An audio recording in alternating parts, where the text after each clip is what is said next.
Hi everyone, welcome to my channel if you're new here. Welcome back if you're a returning viewer or subscriber. Today's video is going to be one of the most exciting ones I think I'm ever going to film, and that is my bookshelf tour. I'm going to be taking you through these shelves in my room. Very quickly, I've got books all the way throughout the house. There's some outside in the corridor, there's some downstairs. I mean, they're all over the place. This is my most like trendy shelf. Like all the book girlies will have read these books. So this is like most of my contemporary fiction, whether that's, you know, romance, fantasy, lit fic, a little bit of hisfic. We've got all the genres here, but we've also got all my YA stuff, we've got all my new adult stuff, and then also some adult fiction. Out in the corridor, I've got a bookshelf which is full of my classics and also more hisfic books. And then downstairs, I've got more classics, kind of like my prettier ones, as well as some random like coffee table books and things like that. The reason why that matters is because in this video, we're going to be running through just these shelves. You know, these are all the books I've read. And then this little bookcase is my TBR one. You can't see it, but I'm going to be going through both of them, talking about books I have and haven't read. And yeah, in the future, I'm going to be filming bookshelf tours. Maybe just one actually, where I go through like every other book that I haven't mentioned in this specific video. The other thing I want to say is that if you have been here for a little while, you'd already know this, but I only keep books that I love. So basically books I've rated kind of like 3.5 stars or higher. Honestly, I'm kind of just leaning on keeping 4 and 4.5 and 5-star reads because I don't have enough room, and I also don't have any interest in keeping books that I dislike unless it's one that's kind of like worth me keeping. So there are a few exceptions to this rule, which I'll explain as I go along. But I think that's all I have to say. If you enjoyed the video along the way, give it a thumbs up to let me know what you did. Subscribe if you'd like to stick around and see me read some of these books. This is a little taste as to what I enjoy reading and also what I like to show you on this channel. So without further ado, let's get into the video. I'm so excited. Genuinely, I'm so excited. Unfortunately, my room is too titchy for me to be able to show you like a decent view of the shelves, but I think what we're going to do, I'm going to go through this bookshelf and then I'll get to my TBR one, and I'm going to go shelf by shelf. We'll start at the top and then we'll work our way down towards the bottom, switch over to this shelf, and then I'll give you some close-ups and overviews and things like that just to make things make sense, because my room, like I said, is too small for me to actually get everything I want to show you in the frame all in one go. So that's how this is going to be working. I'm not going to be in the shots because I don't fit. Which is fine because you're here for the books anyway, so I feel like that's not a problem. So I'll catch up with you. You'll see me in person a few minutes from now. My tripod has reached its maximum height, so I'm having to like kind of hold it back in order to show you what's on top. You know, this is just the top of the bookcase. I have my bracelets. Yeah, that's what's in those tins and boxes and things. And then I've got Funko Pops. I used to collect these quite a bit back in the day. I don't do it so often now, but I definitely did receive them for a lot of gifts and things like that. And I think they're cute and I still want to keep them and stuff because they're little collectible things. But I don't really need them kind of scattered throughout my shelf because they're not like as much of a thing I'm interested in anymore. But we have Tiana from Princess and the Frog, which is my favourite Disney princess movie. We've got Alex Turner from Arctic Monkeys. This was actually handmade for me. And then we've got the Avengers, Captain America, Hulk, Hawkeye, Thor, Iron Man and Spider-Man. Mostly Infinity War and Endgame, except I think for Spider-Man. Moving down. Like I said, it's kind of near impossible for me to get a decent angle of the shelf just because of the height of it and the height of my tripod. My tripod's only I think 5 feet. She's struggling, but I will run through what we've got here. This little art piece is 4 elephants made out of craft paper. My mum gave this to me I think for a birthday or Christmas, like something like that, years ago. The glass actually smashed on it. I think I stepped on it, which is kind of crazy, and it's kind of covering up a series that I'm not that keen on. I'm gonna move this out of the way. Behind that I have all of my Cassandra Clare books. I've got the Mortal Instruments series and I've got the Infernal Devices, by far the superior series, but I keep this one just because I love Valentine as a villain, and I feel like if I ever write a book in my lifetime, like a fantasy or something like that, that I need a villain, I find him really interesting because he is one of those people who's not like inherently evil. He just like has a cause that he believes in. I might unhaul some of, if not all of these series at some point in my life because I just didn't love it. But 10 out of 10 recommend the Infernal Devices. Such a fun series. My favourite is the second one, Clockwork Prince, but the whole series was like, you know, 4.5s. In front of that you would have seen I have this little New York guidebook. My brother bought me a trip to New York for my birthday a few years back and he gave that to me as like the way of giving the present, and because the Mortal Instruments is set in New York I feel like it made sense to have that there, but I have those covered up so nobody can see it anyways. This is the Ashes series by Elsa J. Beck. Horror, post-apocalyptic. It's got like cannibalism in it. It's really actually horrendous. Like some moments in it I was like disgusted and also really freaked out, but it's also YA somehow, and I actually got halfway through Monsters and then quit. So I mean, I didn't quit. I put it down for some reason and then never picked it up. So I'd have to start the series over again if I wanted to read it. But a fun series, just really, you know, trigger warnings obviously. I've also got the second and third book in the Shiver trilogy. First book being Shiver, which I took out from my school library, which is the reason why I don't own it. I would love a copy though, because I'm really interested in rereading this series. It was just a lot of fun and I was obsessed. And then I also have Eclipse by Stephanie Meyer, which is again the only book in the Twilight series that I didn't read from my like school library copies. I actually got this from the charity shop and someone had sprayed the edges themselves, so it's looking kind of a little bit rough. It's so iconic anyways. So these are paranormal reads. So I've got this candle which is kind of like reminiscent of the woods. This one is Pine Needle and Mandarin. It smells lovely actually, can't wait to burn it this autumn winter. And then I also have this candle. This is so funny. I made a candle inspired by Twilight because the aesthetic of it is just like next level. It's got like wood chips in and stuff like that, and actually like crackles as it burns because it like sets the wood alight, which is probably not safe, but whatever. If you're wondering, it's like very woody, very earthy and minty. I really like it actually. Moving along, we have Stephanie Garber's book. So we've got the Caraval trilogy and the Once Upon a Broken Heart series. I haven't read book 3 in that one yet, which is the reason why it's not there. But yeah, I love the Caraval series particularly. And I've got the first 2 books in the Ark of the Scythe series. I haven't read book 3 of that either. And then I've got my Suzanne Collins books. I've got the Hunger Games trilogy, the original paperbacks I read from. These are very beaten up. The spine is so cracked. I've actually reread this and I had such a fun time doing it. By the way, I'll link any vlogs of me reading any of these books down below if you're interested. And then I also have the Ballad of Songbirds and Snakes in the corner, which is, I wish I'd bought the paperback, you know, waited for the paperback. Still fun, just doesn't compare to the original trilogy in my mind. And then I have another Funko Pop, because he doesn't stand on his own, he has to sit on the shelf, but this is Lucy from Disenchantment, which is one of my favourite TV shows, and he's my favourite character in it. Again, my tripod's struggling with this one, so here's a quick overview, but then I'll go into detail in a more stable shot. So this shelf houses my tall hardcover fantasy books.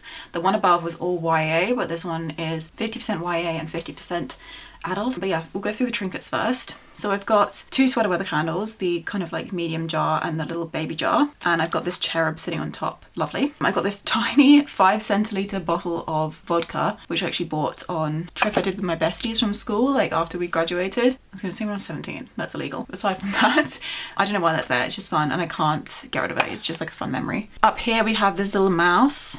I don't know, he just fit the vibe, I feel. I've got this key, which is actually a bottle opener. Super cute. While I don't have my own kitchen, I don't really need it. I've also got Deet, Funko Pop of Deet. She is from The Dark Crystal on Netflix, as well as her little buddy here. First of all, I have the Six of Crows duology. I love the series, one of my favourite series of all time for sure. These were like 5-6-star reads. I also have the first printing of the hardcovers. So Six of Crows has black sprayed edges and Crooked Kingdom has red sprayed edges, and they're just stunning. I'm so thankful to have been able to get these. They were a gift from my older brother for my birthday. At some point I'd love to do a reread of that series, but I don't know how that's going to work out, seeing as I'd love to annotate them, but I really don't feel like touching those copies, but we'll see. Whoops, the mouse has fallen over.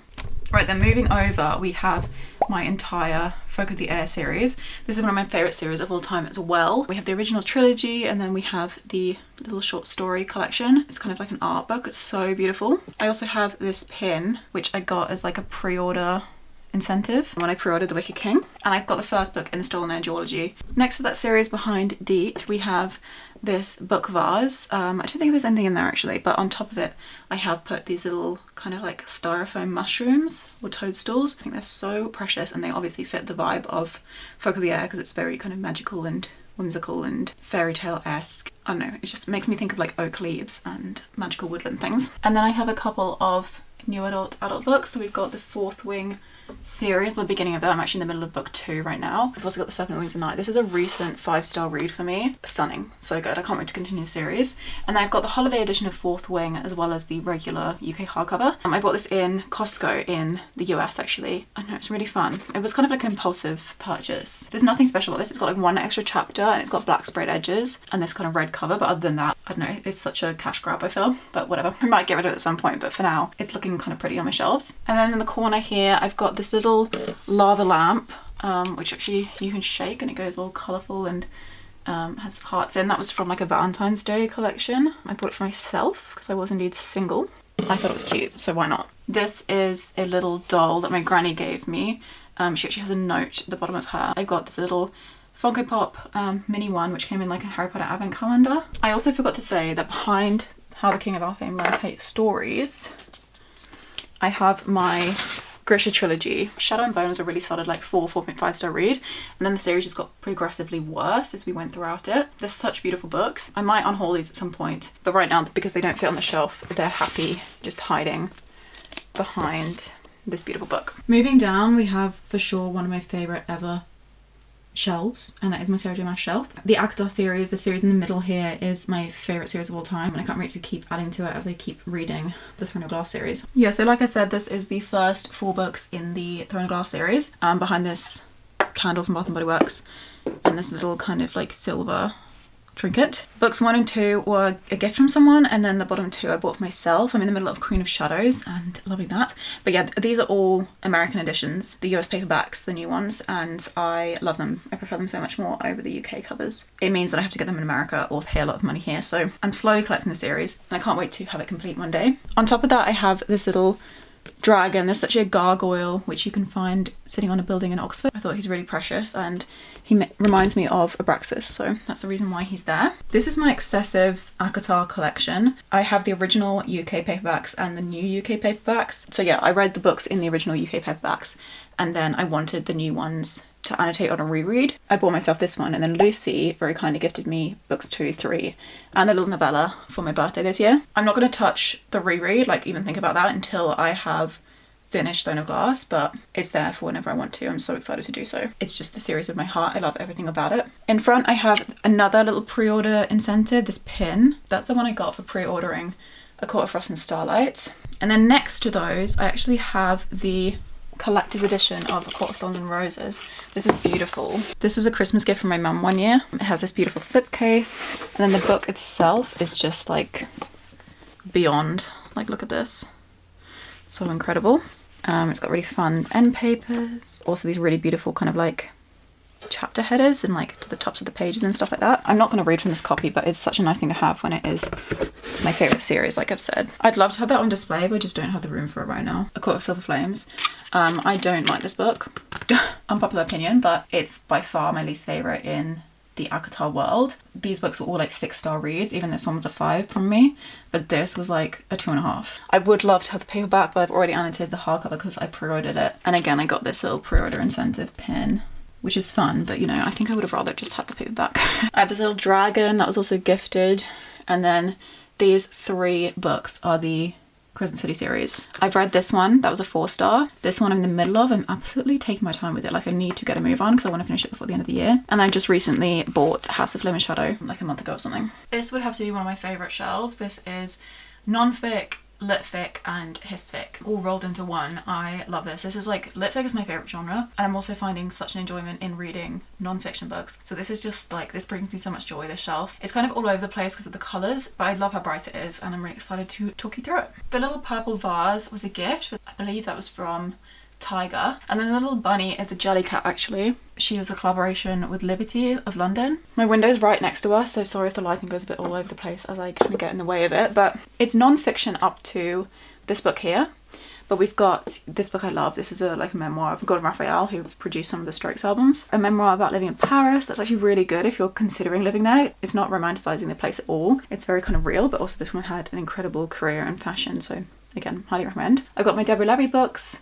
This is actually fiction, August Blue, but these 2 are non-fic, so I decided to keep them together. I've got some Didion. I'd love to read more of hers. I'm averaging like a book a year, and I haven't actually read a Didion this year, so I'm definitely in need of doing that. I've got Jane Birkin's Monkey Diaries. This is fantastic, one of my favourite books. And then I've got my little Annie Ono collection. I love her. Simple Passion is a favourite book, but I just adore her writing, and I can't wait to read more again. And then next to that, I've actually got this really fun French translation of Simple Passion, because if you didn't know, she's a French author, so all these books are translated. I bought this for myself as a little gift for getting monetized on YouTube, actually. I don't know whether I'm ever going to read the French.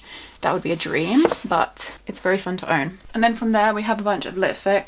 This Clarice Lispector I actually didn't love, but I'm keeping it because I annotated it, and then I'll see, you know, if I prefer her other books or whatever. I might eventually get rid of this in the future, but we'll see. I've got a bunch of kind of like, what are these, like millennial Gen Z core books. Basically Sally Rooney and her peers. I hate when people say that, but sometimes it is the best way to describe it. And then over the side here I've got The Idiot and Either Or by Leif Batterman. The Idiot is what I would call my favourite book of all time. If you love me and you haven't read this, then you don't love me. I'm joking. But yeah, she is perfect and I adore that book so much. Either or was good too, but just not the best thing in the world. We've got my Histfic. So we've got Call Me By Your Name, which I read in Italy. That was a dream. Everything I Never Told You is the most underrated book in the world. Fantastic.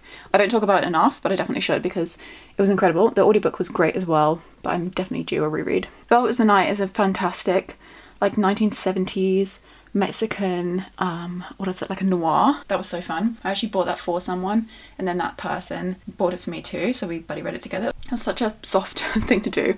But yeah, that was really fun experience, and I've only kind of enjoyed that book the more since I've read it, if that makes sense, because I read about the like historical context. It's fascinating. I'll have a video like linked down below which discusses it, because the girl I saw talking about it did such a good job of like relaying her passion for the subject. And then I've got Lapvona by Tessa Moshfegh. My favourite Moshfegh so far, kind of unpopular opinion. It's actually more of a fantasy. It feels like an historical fantasy, but I also kind of like the idea of it living with my Moshfegh. And she writes primarily lit fic, so it would be on this shelf anyways. I've got this little lamp. It's kind of faded now, but it does change to different colours of the rainbow. And then I've got my TJR books, Taylor Jenkins Reid.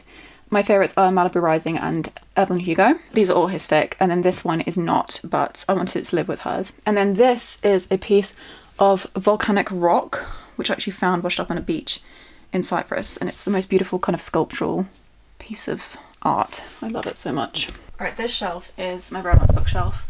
I have a lot of romance books here because I keep my romance TBR on this shelf. I don't keep most of my romance books I read because most of them are kind of rubbish. So the only books I've read and kept have been up to The Spanish Love Deception. And again, there are some exceptions as to why I've kept books. Not all of these were like highly rated books. The candlestick is from Tiger. I don't know where the vase is from though. Very pretty. And then I've got this little elephant. Don't know where he's from either. That's very cute. Sorry, I'm blocking the lighting a bit. And then the little galah patch I bought in Australia. My mum bought it for me. Right, so we have the Addicted series, books 1 and 2 and 3. I like that series. I haven't rated any of them higher than a 3.5. So usually I wouldn't have kept them, but because it's a series, I want to continue it and then hopefully love the latter books in it. I have Most of All You by Mia Sheridan, really underrated romance book. A couple of Emily Henry's I've actually enjoyed. We've got the Chestnut Spring series by Elsie Silver.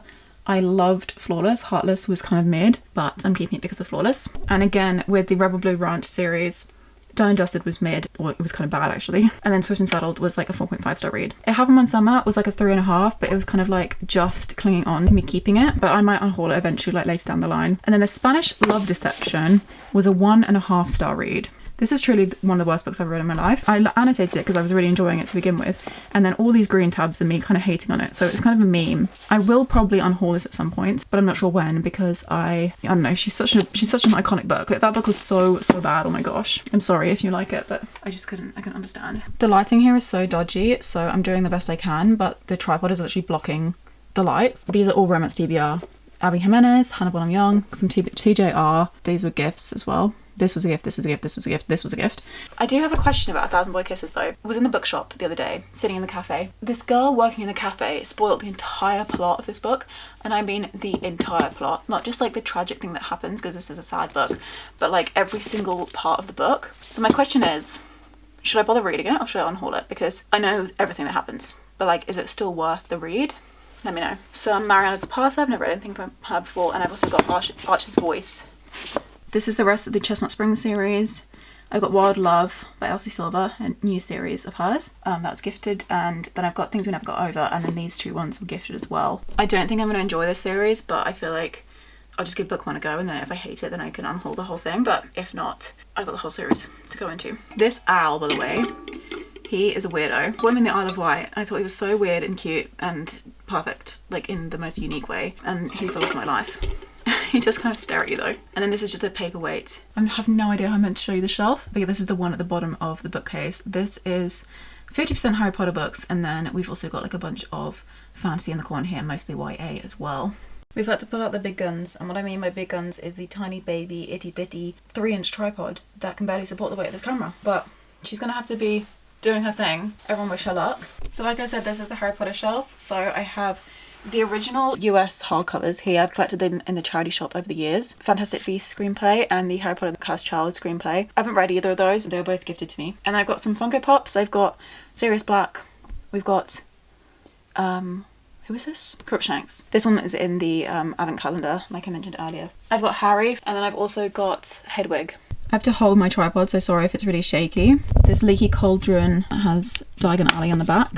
Hedwig just fell. That's from Waterstones, actually. And then behind Harry, I've got the replica of the Time Turner. It's a gift from my little brother many years ago. So fun. I actually wore it to The Cursed Child, which is kind of funny because I didn't know that it was involved in the plot, but turns out it was. By the way, Cursed Child review. Really fun, really cool, but I wouldn't go see it again. I don't have any regret having gone to see it, but at the same time, like, I think there's better things to spend your money on, perhaps. Okay, next to that, you can't really see how we've moved along, but I've got 2 Chocolate Frog cards. This one is Lockhart. I was blessed enough to get him. Absolutely iconic. And then I've also got Dumbledore, which was, this was such an iconic pull, but I also got many not cool people, but those are the ones I care about. Then I've got books 1, 2, 3, 4, and 7 in the new, like, UK hardcovers. I can't find book 5 and 6, so I've been, you know, collecting these very, very slowly over the years, mostly trying to get them secondhand now. And on top of them is this little dragon, which I think looks like the dragon from the Goblet of Fire, you know, like the mini ones that the contestants in the Triwizard Tournament get given. He is so fun. And then we have a bunch of fantasy here, some standalone, some books that I've only read the first book in the series. So I've got Strange the Dreamer and Accursed Dark and Lonely. I have 2 Margaret Rogerson books. I've got Pan's Labyrinth, which is actually like historic fantasy,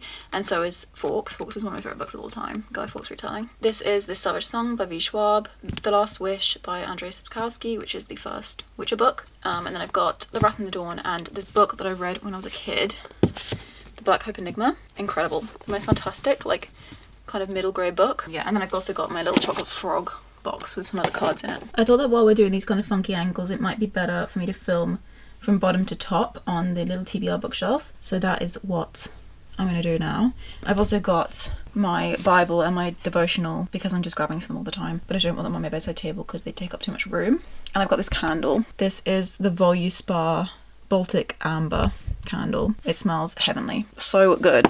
But yeah, other than that, just a whole bunch of hardcover fantasy. Lots of these are charity shop finds. Raw was, so was The Last Name Sarah. Midnight Sun, I haven't read that yet. Kind of iconic. These 2 I got in Australia. That's actually not fantasy. I think this is like either contemporary or historic. And then this one is also contemporary. And then we've got more fantasy. The second book in the Stolen Air series, Fable, Stars Sea. This is like a mystery. Project Hail Mary, which is a sci-fi, and then this Beast, which is The Priory of the Orange Tree. Moving on up, we have more fantasy TBR. So we've got the Spiderwick Chronicles. That's actually middle grade. I've got a couple of like random fantasy books and the final book in the Once Upon a Broken Heart series. This beautiful elephant was hand carved in Botswana. It was a gift from a friend who went there in school. And then a whole bunch of more fantasy books or paperbacks. The second book in the Accursed Dark and Lonely series.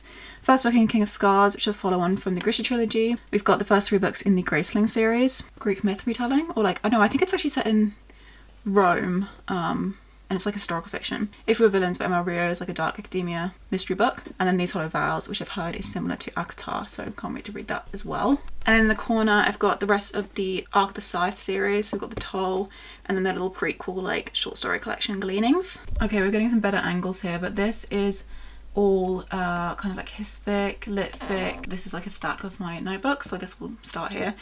This elephant my mum gave it to me, I'm not sure where it's from, but very beautiful kind of painted paper mache elephant. And then this is all notebooks, like I said. 99 Things That Bring Me Joy is like a little fun kind of like activity book, Q&A for writers that gives you writing prompts. Book 1 and book 3 in the Outline trilogy, more Andrew Asserman. Sorrow and Bliss should be kind of like a Sally Rooney-esque book as well. Lessons in Chemistry is a hisfic. Drive a Plough of the Bones of the Dead, translated fiction from the Polish. Heaven, translated fiction from the Japanese. And Shogo's Smile, translated fiction from the Korean. And then my 2 Clarice Lispector books, which are also translated fiction from the Portuguese. And I've got more translated fiction, Elena Ferrante books from the Italian. So I guess from here to there is translated fiction. Sorry, I should have mentioned that, I forgot. Top of that, I've got a little kind of soap dish with cherubs around it. This bookshelf is all non-fiction, as well as my TBR stack. So yeah, these are all the books that are either on my TBR or books I'm in the middle of. If you want to see what this stack is, then you can go check out my TBR jar. Picks my reads for September. And then of course we have my TBR jar on top. My friend Anna gave it to me. Lemon Lavender, Yankee Candle on the back. So this is my stack of like, it used to be like music non-fic, but it's kind of gone all over the place. But yeah, my friend Sophie made this like little Husky. I've got Why Patti Smith Matters, like a biography on Patti Smith. I've got Patti Smith's Year of the Monkey. I've got My Body by Emily Ratajkowski, which is actually a signed copy, which is really fun. The Creator Act by Rick Rubin, also a signed copy. That was a gift. So was Surrender by Bono. Most of these are just turning around because I don't love the colour of their spines, but I do plan, you know, I'm really excited about every single one of them. And then in front of these books here, I've got this Jellycat. It's the pigeon one. I love pigeons. One fun fact about me. And then we've got a bunch of non-fic. Too Much and Not the Mood is an essay collection. Closed Music Boys, another music memoir. I think it's like Uncommon People, The Rise and Fall of the Rock Star, by David Hepworth, I believe. Consolation in Love, and this is Cry and H Mart. These are memoirs. So it's Prozac Nation. How to Be Famous is kind of like another music memoir, but like fictional. And we've got some Eve Babbitt's and another New York Book Review book, And Everything I Know About Love by Dolly Alderton. Actually, Basic Black with Pearls is not non-fic, but it just fits with those books. And then we're up to the top of this bookshelf.